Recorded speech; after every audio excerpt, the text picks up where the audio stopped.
Hello and welcome to a Star Wars review video. This is going to be a video with a bit of a difference because not only am I going to be reviewing the set in front of you here, I'm also going to be reviewing the process behind buying it. So for those of you who don't know, this is set number 75315.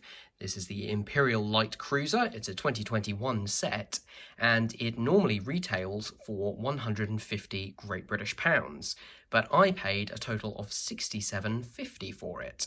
And the way that I did that is I bought it without minifigures, so I just bought the set brand new, but had the minifigures taken out and presumably sold separately. So yeah, it's time to take a look and see if it was worth buying. We'll just start by taking a look at the set itself. Obviously, I won't be able to show you the minifigures because I don't have them, but I'll show you all the other functions. You may notice that there are a few modifications I've made to the ship, mainly to the rear engine area, and I will be going through those at the end of the video in a bit more detail too. So just a quick overview of this ship. It's built in a similar way to some of the previous large-scale Star Wars capital ships, such as Star Destroyers and First Order Star Destroyers, but with a little bit of a different shape. It's based after, as the name suggests, the Imperial Light Cruiser. I believe it's the class 546, although it also has design elements from the Architens, which is a similar ship.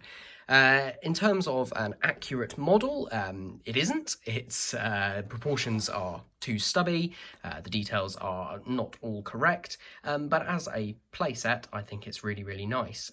It's got a bit of open area at the front just behind here, so we have got some interior detail, obviously no minifigures to place in it. It includes a conference table in the middle, some control panels here and on the sides, a couple of storage crates and plenty of area to place figures if you want to. There was also a function at the front that I have removed, which was to shoot a TIE fighter, which does come with two very small TIE fighters, just a few pieces.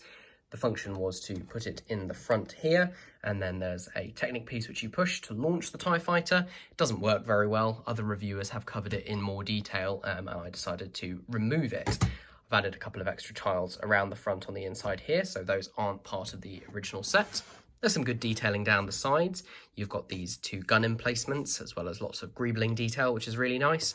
You've also got larger rotating guns on the top of the hull. These are on click turntables and do come with built-in, not stud shooters, built-in spring-loaded shooters, which I will remove at some point. Coming down the side, there's more greebling detail. I'll just move the camera. More greebling detail in here. Here is where the TIE fighters can sit. They just stud in at the back. See if I can do it without looking. Yep, there we go. So they just stud in quite nicely. Got the bridge section here. Again, this is quite nice. Instead of having a separate carrying handle, this actually gets picked up by the bridge. You can see there's a little bit of flex in there, but there is a very strong Technic structure inside there to hold it up. Coming around to the back, again, this is where I've done the most changes. These are the three engines. A little bit difficult to show you because this is a bit too large for my building desk. So yeah, that is the ship in total. If you want a more in-depth review of it, then just search for it on YouTube. Plenty of more high-profile reviewers than me have done reviews on it. My overall thoughts are it's a good ship. Now, as I said before, this retails in the UK for £150 for, I think it's about 1,300-ish parts. A lot of people say price per piece is nothing. I think it's a good general outline, and if you're going to look at that price per piece, that's not particularly good value. But that begs the question, where does the value come from in this set? And considering the price I got it at, I would have to say the price must come from the figures. This set comes with several fairly well done and in some cases exclusive minifigures, and I think it's interesting to talk about the way in which LEGO puts figures in sets. Obviously, apart from collectible minifigure series, which are expensive in their own right, you can't actually buy minifigures separately, at least not ones like Star Wars ones, for various branding reasons. So when it comes to buying Star Wars minifigures, we're at the mercy of which ones they decide to put in which sets. So this set came with quite an array of minifigures. You had an exclusive Moff Gideon, which hasn't come in any other sets. You had an exclusive Fennec Shand, complete with her wonderful helmet. You had a not exclusive Cara Dune, but she has only come in one other set, I believe. you had a very not exclusive Mandalorian himself, who now comes in a whole bunch of sets, and a Grogu, which is the same. And then, of course, you had the infamous Dark Trooper, of which only one is included in this set, which is an absolute travesty. Obviously, now we know there are some plans for a Dark Trooper battle pack down the line, but at the same time, I think that's very cheeky. That hadn't been announced when this set came out, so, it basically may have tricked some people into buying this set just for the Dark Trooper. Of course, if you're like me, you may have gone on eBay, which is where I got this one from, and found that people were selling the set and the minifigures separately. But then you're looking at paying, quite a decent amount of money for just a single minifigure, which may in future come down in price. So the sort of ethics about it are maybe questionable. Although possibly ethics is the wrong word. At the end of the day, LEGO is a company. They can put what they want in whatever sets they want, and, ultimately it's the market that tells them whether or not they've done the right thing, and obviously fan opinion. So, yeah, was this set worth it without the minifigures? I would say it depends who you are. For myself, I have a plan for this, which didn't really involve the minifigures. I would say, considering that obviously the external scale and the internal scale are completely different, it's one of those sets that you can take or leave the minifigures. Others that you might get, if you've got an X-Wing or something like that, then maybe you might want to get the figures with it because it's, it's supposed to interact with figures more directly. Myself, I'm very happy that I managed to get this ship. I've previously looked into getting the Playscale Star Destroyer, and although that is possible, I think it's a little bit outdated now and time for a remake. And having seen that this set was coming out, I thought that it would be a much better decision to go for this. The other reason that I decided to go for this is because of its scale. So I've already showed you the little TIE fighter that you get with this set. In fact, you get two. Just get the camera to focus on it. It's a very tiny little build, just a few pieces. Nice printed 1x1 round tile on the front there. Just dropped it on the floor. It's all right, it survived. So the reason that I decided to go for this set rather than trying to get a Star Destroyer is I have a plan, and the plan does involve some mini-scale ships. I'm going to save that for a future video just because I'm not quite done yet, but I will give you a little sneak peek just by raising the camera up on top of there. You might just be able to see, and down again. So yeah, there were just a few little mini builds that I've done there, which will be in a future video, and I'm hoping to be able to set up a scene with a space battle involving this ship. So that'll be really interesting to do and a fun future project. So was it worth it? For me, yes. Is it worth it on other sets?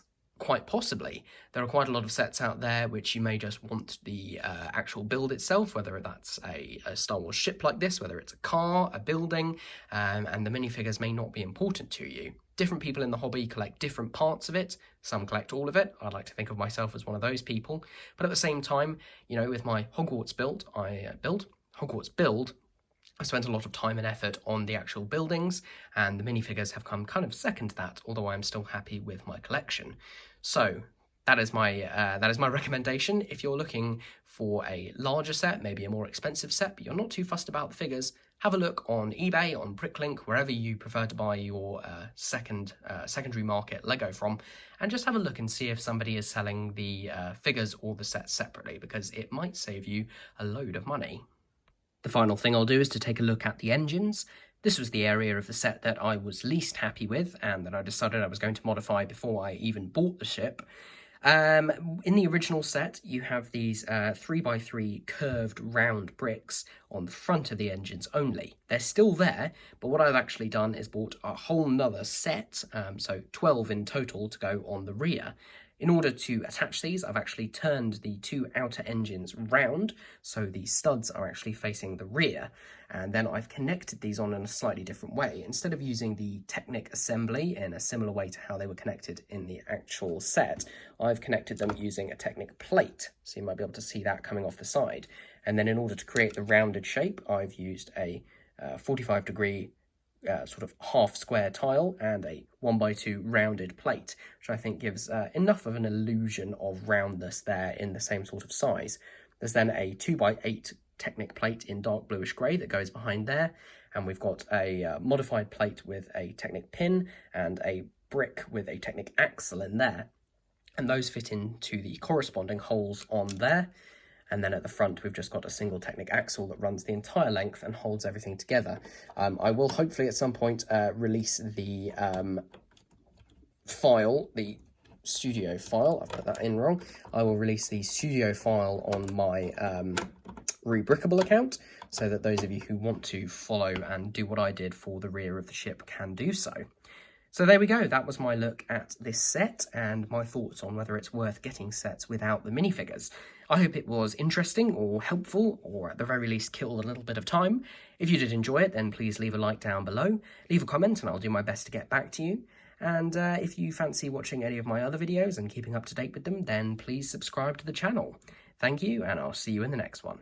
Bye.